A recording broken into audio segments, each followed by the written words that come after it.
Well, hello everybody. This is HitBox Dustin, and today we're going to be talking about the rocker toggle switch, what that is, what its default purposes are. I should say intended, but that's not true because we made this to where you can do whatever you want with it. So before we get into whatever you want, let's just talk about what you got right now. This is the rocker toggle. So when it's in the line position, you are in a D-pad mode. So this is a D-pad. When you flick it to circle, now they behave as tilts. So this is how you have your modifier values activated. So you switch between D-pad and tilts.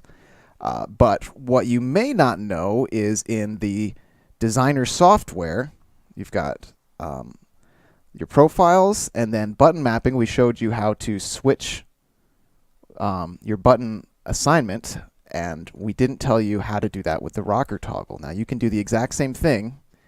It's set to D-pad toggle, so that's what happens when it's switched on and engaged. It acts in D-pad mode, but we can also make it just, let's just say R.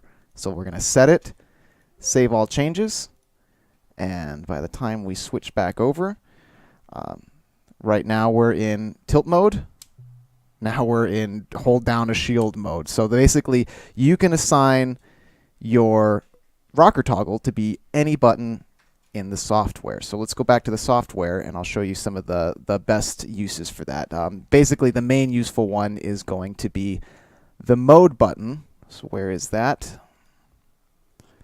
Mode, when we set it to mode, instead of having the 3 profiles, what we can do is there's profile 1, 2, and 3. Melee default is the second.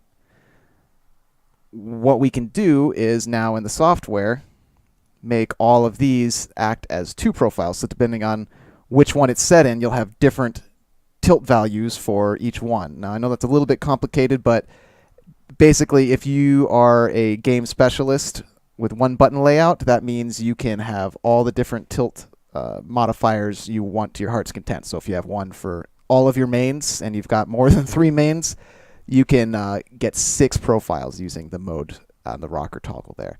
Now, let me show you some other options we have. If you go into the Options tab, literally, use function as set in remapper. That's what we just did. This is another way to do the default function. You force modifier group as D-pad. Now that means even if you have your modifiers programmed to be anywhere, it's going to force those buttons to become D-pad. The final use, and one you're going to love, is toggle alternate layout. So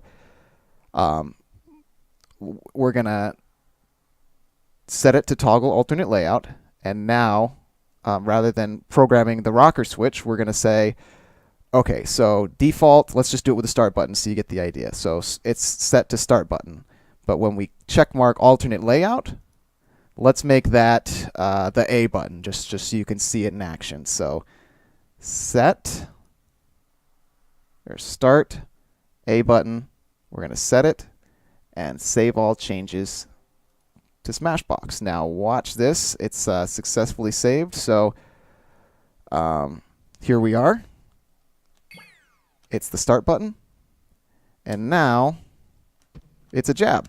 So you can effectively rock 2 different layouts and switch between them back and forth with the toggle switch. So that is just more cool things you can do with your Smashbox you probably didn't know about. So one thing at a time, we're showing you how to use it. So have fun with 6 alternate modifier toys to play with and alternate button layouts built right into your Smashbox. So have fun with that, guys, and we'll be back with more Smashbox content.